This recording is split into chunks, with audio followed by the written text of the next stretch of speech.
Iya, PSSI bocorkan jadwal pendaftaran Miss Hilgers dan Eliano Reginders untuk laga Timnas Indonesia kontra Bahrain dan China. Jadi kapan? Jurnalis Vietnam akui naturalisasi untuk Timnas Indonesia semakin ganas, siap ambil alih jabatan Raja ASEAN. Dan yang terakhir, sumber dari A1, Yusa Nugraha mengatakan, Jero Ridwan positif bela Timnas Indonesia. Simak selengkapnya di sini hanya di Kamus Bola bersama saya untuk Anda.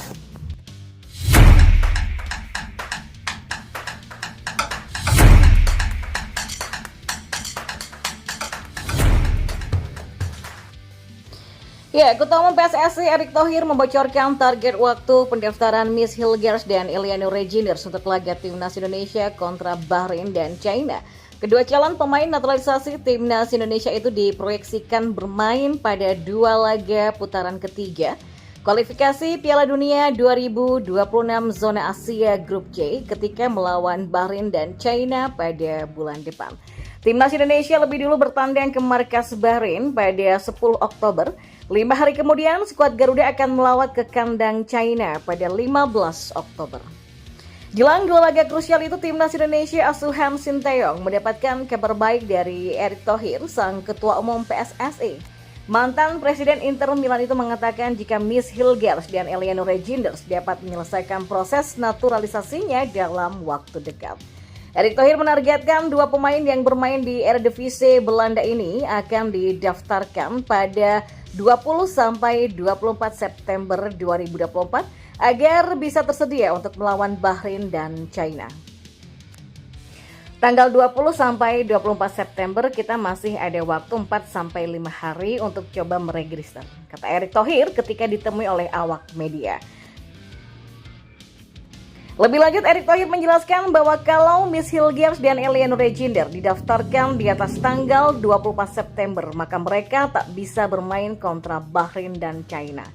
Ya, proses naturalisasi Miss dan juga Eliano sudah mendapatkan persetujuan dari Presiden Jokowi, Menpora Dito Arya Tejo, dan Menkumham Supratman Andi Addas.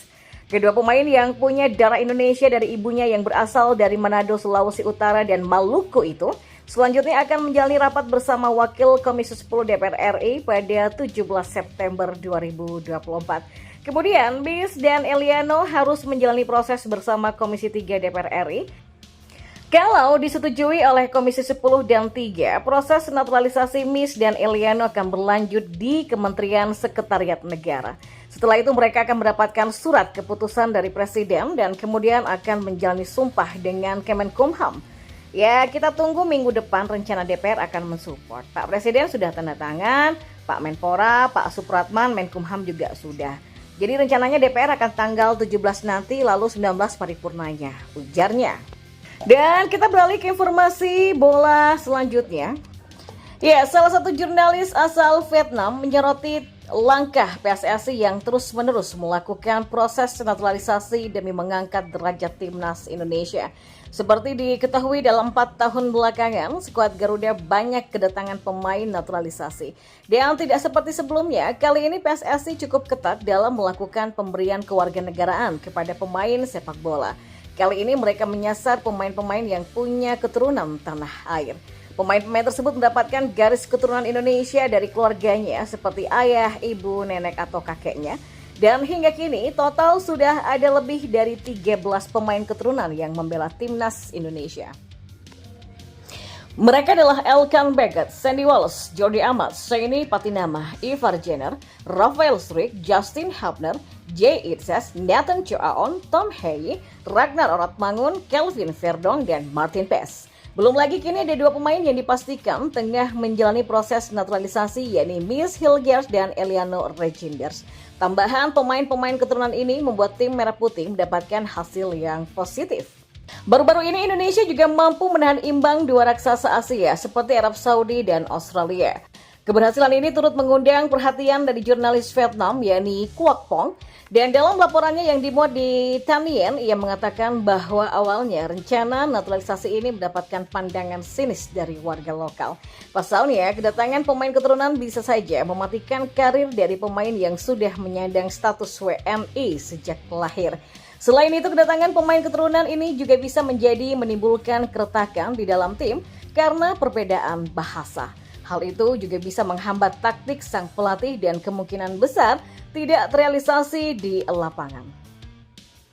Ketika PSSI menyetujui usulan Sinteyong untuk menaturalisasi sejumlah pemain, hal ini mendapatkan pandangan skeptis dari warga setempat. Ya, banyak pendapat yang mengatakan bahwa hal tersebut akan menutup kesempatan pemain lokal untuk mengembangkan bakatnya.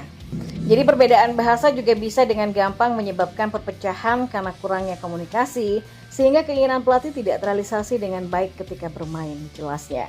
Akan tetapi pandangan skeptis tersebut akhirnya termentahkan. Tim besutan Sinteyong nyatanya banyak mendapatkan hasil baik dengan masuknya pemain keturunan ini. Kalau tren positif ini berlangsung lama, maka Pong yakin timnas Indonesia akan mengambil alih status Raja ASEAN dalam hal sepak bola. Tom Hei dan kawan-kawan yakin akan melewati dua pesaing terberatnya seperti timnas Thailand dan timnas Vietnam di ranking FIFA. Tapi sepak bola Indonesia secara spektakuler menjawab keraguan tersebut dengan performa mereka di lapangan. Jadi sepak bola negeri 1000 pulau itu akhirnya mendapatkan kesuksesan tertentu. Dan ya, baru-baru ini akhirnya Indonesia bermain imbang 1-1 dengan Arab Saudi di laga tandang kualifikasi Piala Dunia 2026 yang mengejutkan banyak orang. Khususnya pada laga kali ini ya, Sinteyong menggunakan 9 pemain naturalisasi di starting line up-nya.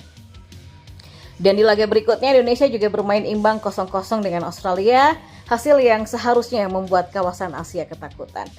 Ya, dengan demikian maka kebijakan membangun kembali tim Indonesia berkat revolusi bernama naturalisasi ini kan membuahkan hasil manis ya. Dan nampaknya sepak bola Indonesia berusaha untuk melewati Vietnam dan Thailand. Jelas laporan tersebut.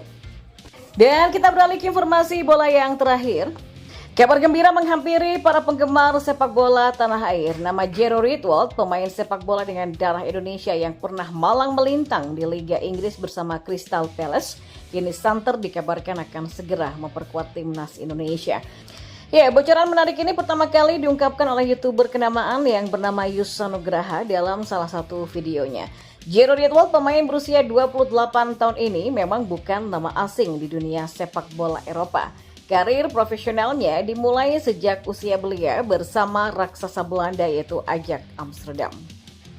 Bersama di Godenzonen, Ritwold bahkan berhasil meraih gelar juara Liga Belanda. Ya, pengalaman berharga ini semakin diperkaya dengan kiprahnya di Premier League bersama Crystal Palace dan kemampuannya yang serba bisa menjadi nilai tambah bagi timnas Indonesia. Jero tidak hanya piawai bermain di lini tengah, tapi juga cukup mahir bertugas sebagai back. Fleksibilitas posisinya ini tentu akan menjadi opsi yang menarik bagi pelatih Sinteyong. Yusa Nugraha dalam video terbarunya mengungkapkan bahwa ia mendapatkan informasi langsung dari sumber terpercaya di Belanda terkait kepastian Jero untuk dinaturalisasi menjadi WNI. Ya, dari situ saya coba langsung tanya ke Denny apakah itu benar. Lalu dia jawab, saya tahu kalau dia positif, kata Yusa menjelaskan.